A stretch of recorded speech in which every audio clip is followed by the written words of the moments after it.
para a TV Assembleia, né, Adô? Isso aí.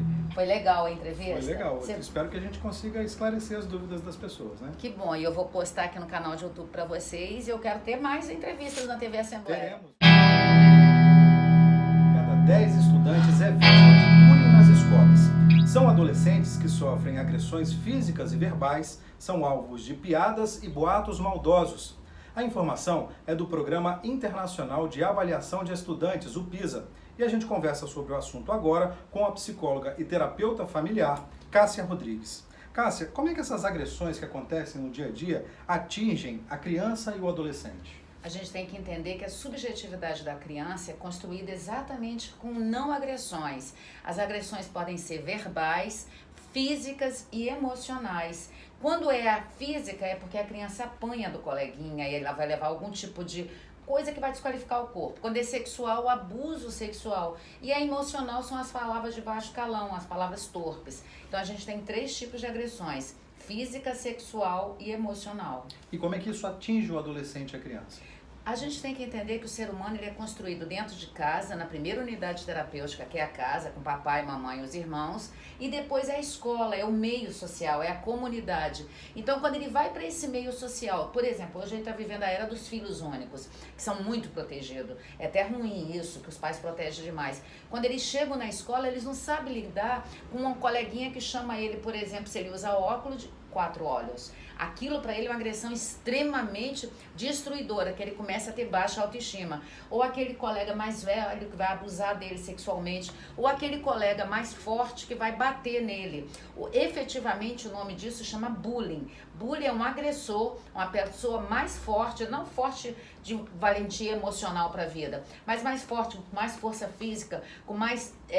gerando tremor e temor nele, que vai fazer com que ele não queira voltar para aquele ambiente que ele é abusado emocionalmente, sexualmente e fisicamente. Esse é um assunto cada vez mais comum, cada vez mais abordado e que gera muitas dúvidas à população.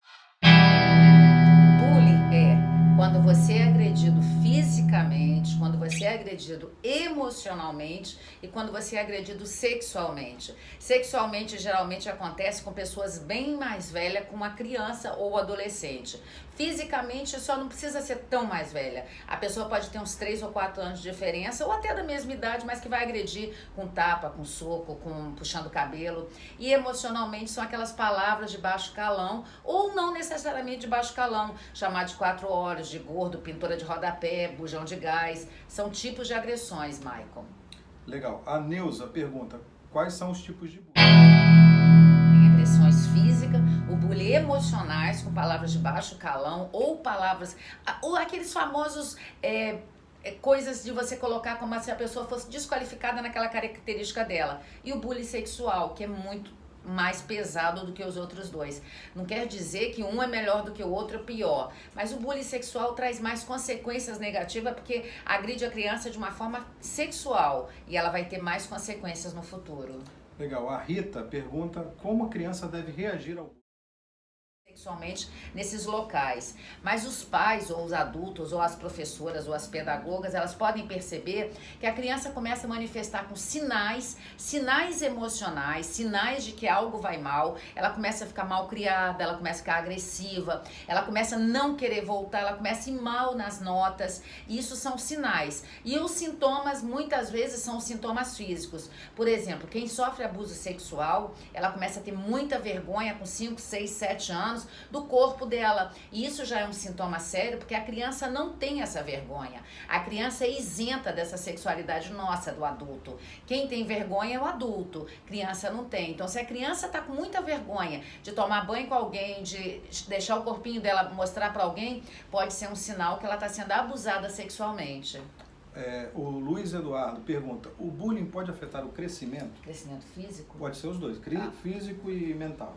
Eduardo? Não, Luiz Eduardo.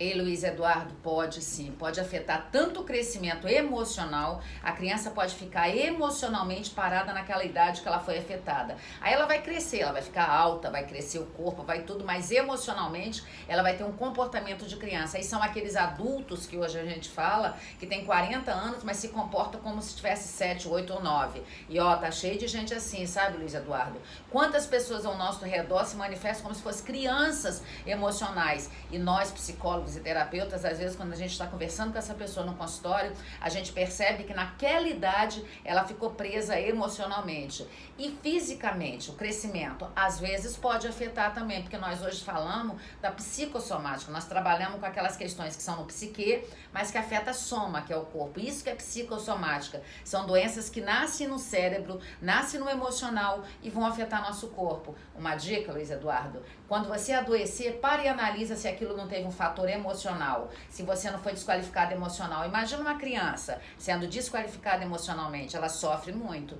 e aí afeta tanto o emocional, o crescimento emocional, quanto o físico. A Aparecida pergunta, quem faz o bullying também precisa de tratamento? E Aparecida, quem faz o bullying é o agressor. E o agressor, geralmente, todo psicopata tem um agente de bullying. O que é psicopata? São aquelas pessoas que promovem a dor no outro e têm total ausência de empatia.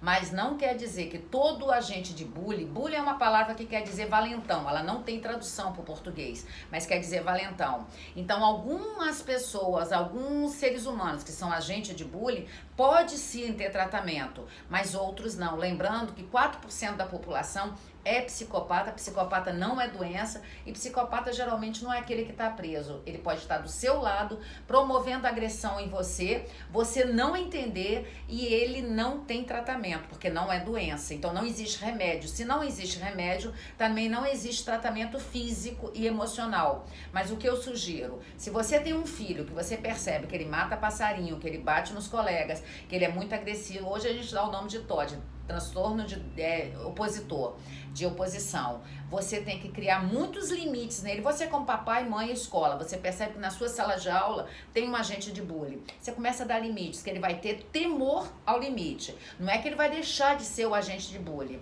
mas ele vai ter temor da consequência. E como nós estamos vivendo esse momento da história que as pessoas não sofrem muito consequência, aí a consequência faz ele ficar sob domínio da consequência. Então é uma característica mais difícil e cabe aos professores, aos pais, os mais velhos, perceber quem é o agente de bullying. Cássia Rodrigues, muito obrigado pelos esclarecimentos, pelas respostas às perguntas da população. Agradeço muito, um assunto que hoje em dia é muito comentado.